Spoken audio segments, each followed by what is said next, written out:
As we continue our Crisis in the Classroom coverage, Fox Illinois is turning our attention to the upcoming consolidated general election on April 1st. School boards across the country have come under scrutiny for different policies and decisions, and Unit 4 is no exception. We're working for you to help you learn more about the candidates before you head to the polls. Joining me is Roselle Bhosale, one of the 11 school board candidates for Unit 4. Thank you for joining us today. Thank you for having me. Of course.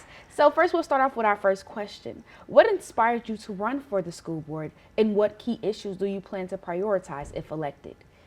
Okay, so that's a two-part question. So what inspired me to run was, I'm a Unit 4 parent, and I went in February of 2024 to make a public comment at a school board meeting. And that was my first exposure to what was going on. I never got to make my public comment, which I thought was an issue that needed the board to hear me, because it just broke into something else. And I kept going back.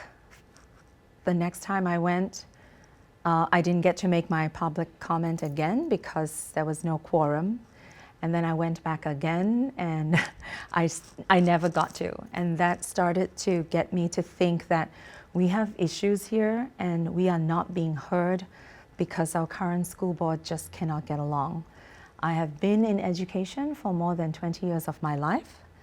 I value education very much, and my children are all grown right now, although I still have one in high school, so I actually have the time to invest, to do the work, and I feel everyone should be heard. So that's why I went. And what was the second part of the question? What key issues do you plan to prioritize if elected? Okay. The key issues, first, I think we need a functioning board to be able to listen to concerns from the community. I also feel we have a very, very high shortage of teachers, which is causing all the other problems, like the literacy problem, the substitutes just in being in classrooms. So our kids are not getting what they deserve. So I think the first thing we should address is how to aggressively recruit or incentivize or keep teachers, train them with the right things, because we are, I think, filling that problem, everything else would fall into place. That's the key thing, yes. How do you plan to improve communication and transparency between the board, parents, teachers, and students? This is a good question, because I myself need transparency, and I am not getting that myself. As a parent in Unit 4, my child goes to Centennial. She is super lucky to have an awesome group of teachers, administrators, support staff. I don't have complaints for her, but she's also, a junior right now.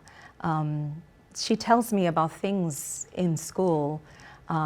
She's fortunate to have parents that advocate for her, but that's not the case with every child.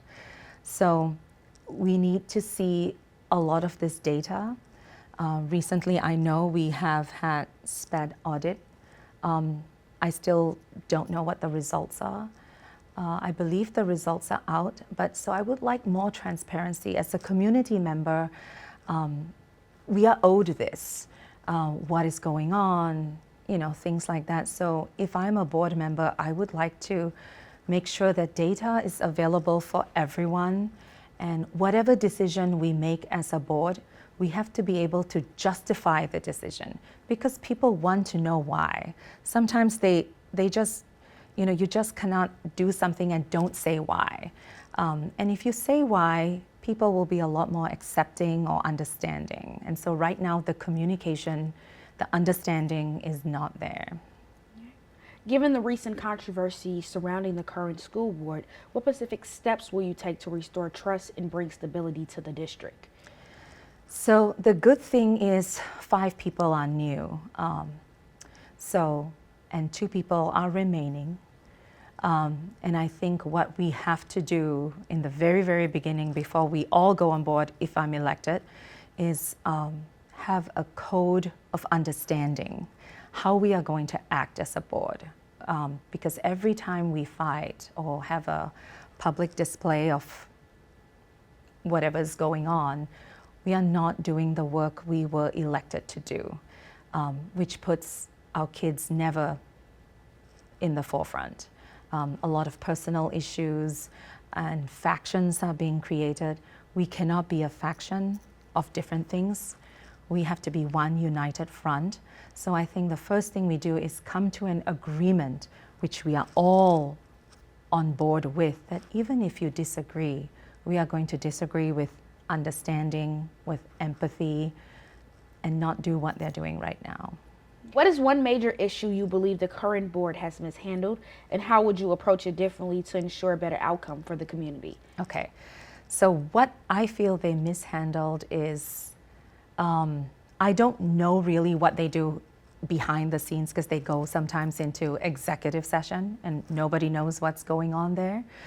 But it's almost like every time they are in front, they just cannot agree or choose not to agree, and they have decided to pick sides. So it's very clear that there's two sides, and they're disagreeing for the sake of disagreeing almost. Because sometimes I watch the board meetings and it doesn't even make sense. Like, I feel like if they really listened to each other and understood where the other person is coming from, they could come to a consensus. But it's almost like, no, because this person said it, I'm just not going to agree. It's what it feels like and looks like. But again, I don't know what is going on in executive session, whether it's deeper, and I don't think they're allowed to talk about it. So nobody really knows what happens behind those doors. But in the public eye, it just looks like, because they said yes, I'm going to say no. So that's what I think. Many school districts are dealing with safety issues for both students and teachers. If elected, what do you plan to do to make sure our schools are safe? So honestly, because I've been a parent from at Unifor for a long time now, I've had one already graduate in 2020.